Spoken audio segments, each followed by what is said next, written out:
This video is a perfect representation that although things don't go as planned, they can still work out.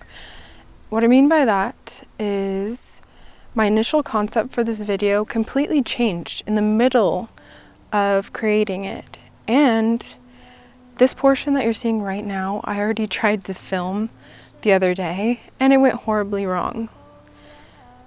Take a look. Watercolor? Oh God, there's a creature. Okay. There's dragonflies everywhere. I don't like dragonflies. Anyway, what a fright. There was just a lizard on Chris's hand. Neither of us know how it happened, but I'm really creeped out. Anyway, so I took this challenge on. If only I knew what was about to happen next. I will show you that now. Warning, if you have a fear of bees, maybe skip ahead a minute. Because I was so confined under these rules, but it really gave me the structure and discipline that I needed to get started. Because then I got to a point once I took away those rules that I was so excited. Because I was so confined under these rules, but it really gave me the structure and discipline that I needed to get started. Because then I got to a point once I took away those rules that I was so excited. There was a creature on me! I told myself I'm never going outside again, and here I am. Don't worry, the bee is totally okay. Back to the initial concept of this video. Around 10 years ago, when I first started college, my art teacher said, if you want to get good at painting something, you should paint it again and again and again and again until you get good at it. So I decided, 10 years later, why not take it on? What could possibly go wrong? Spoiler alert, that challenge didn't last very long, but I still did end up with a really nice result. I had initially set out to challenge myself to paint for 30 minutes every single day for 30 days, and I wanted to learn how to paint an acrylic rose.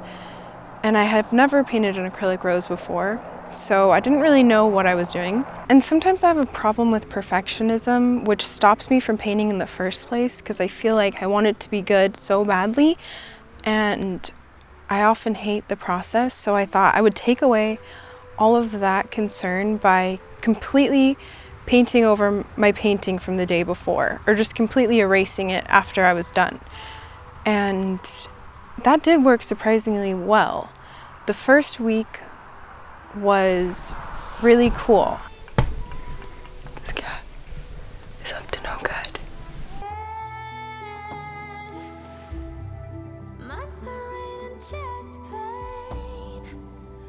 Tell me what's the plan.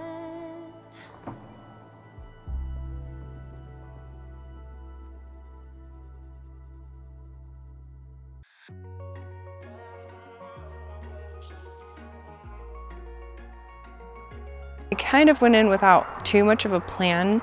It took me until around the second day to even find a reference photo. Wish I could say I was finally over you, but that's not the truth.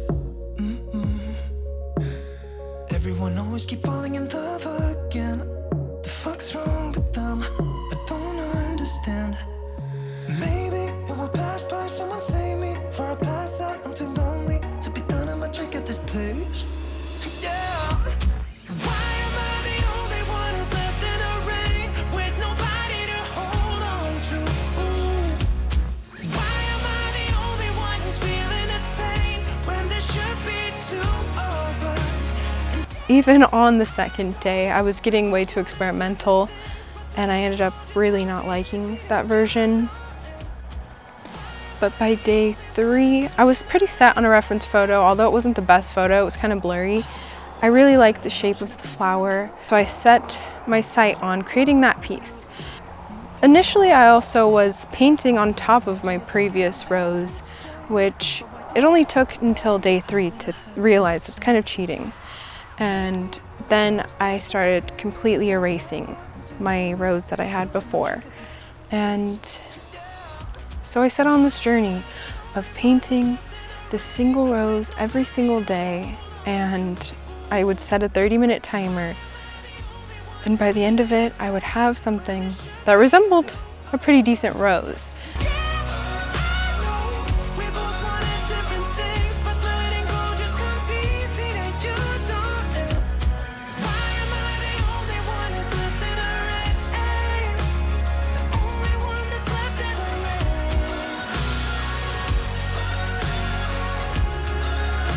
And after the first week, I started getting really sick of this process. It became so tedious.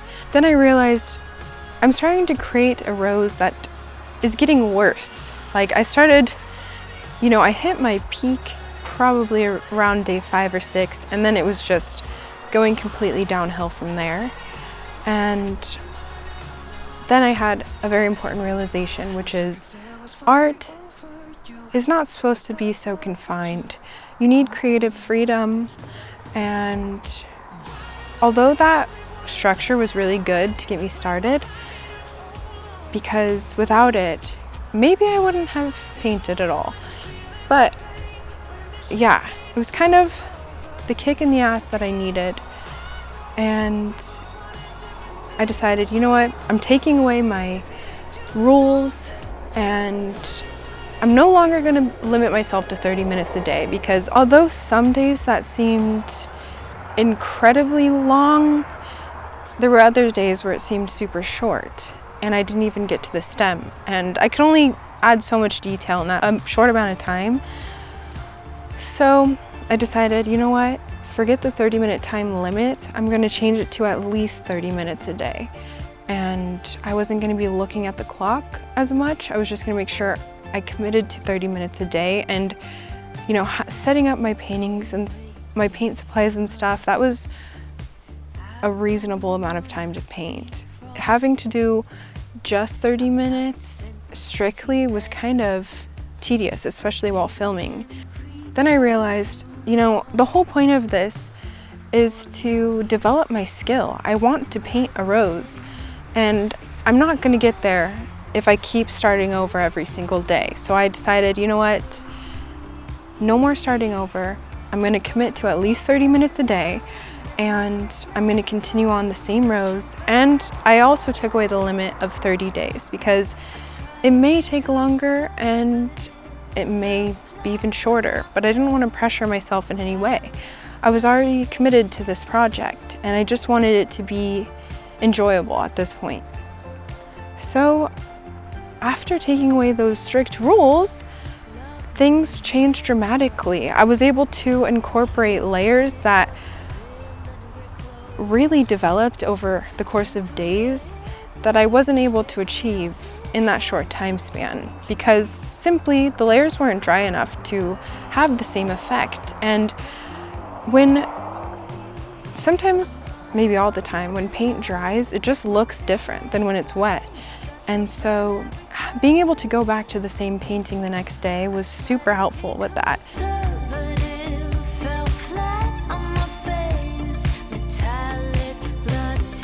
Eventually I got to a point where I was really happy with the rose bud that I created, and then I was really intimidated by the stem. So I decided to make a really simple silhouette. I thought that would be kind of a cool contrast, but then it made the painting look a little bit flat. So then I went in and added more details. That made all the difference.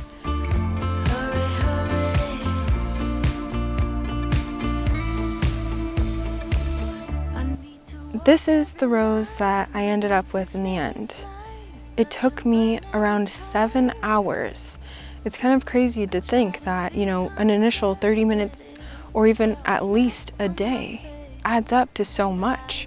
I can't believe I spent so much time on one painting, but I really did enjoy the process. And because of that small commitment every single day, I ended up with a painting that I didn't think I was capable of.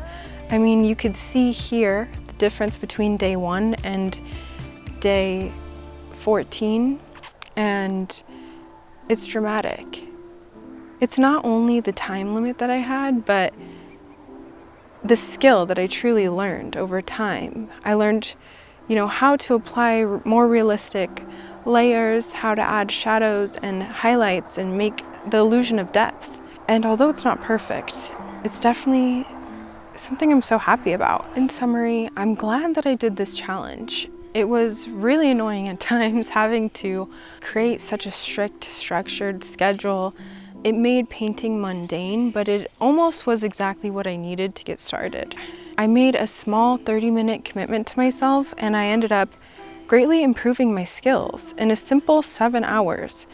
And before this challenge, I would have thought 30 minutes is such an insignificant amount of time to even bother doing this.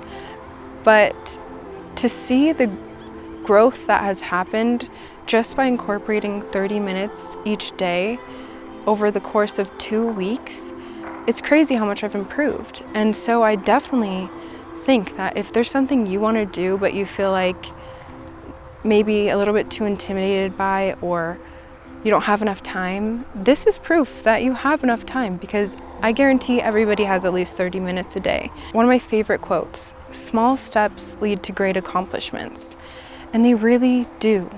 And it always makes me sad that we often push aside our desires and our hobbies for, less important things. Think about how much time you might spend on social media. Is that really worth your time when you could be doing something that truly fulfills you? So just think about that. Maybe spend 30 minutes less time scrolling on Instagram or Facebook, and replace that with something that you love, or maybe even replace that with something that you want to learn. As you guys might know, I'm trying to sew, and that might just be my next challenge.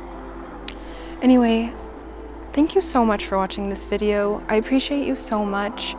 And let me know in the comments below if there's something you're going to take on for 30 minutes a day. And other than that, thank you again, and I will see you very soon.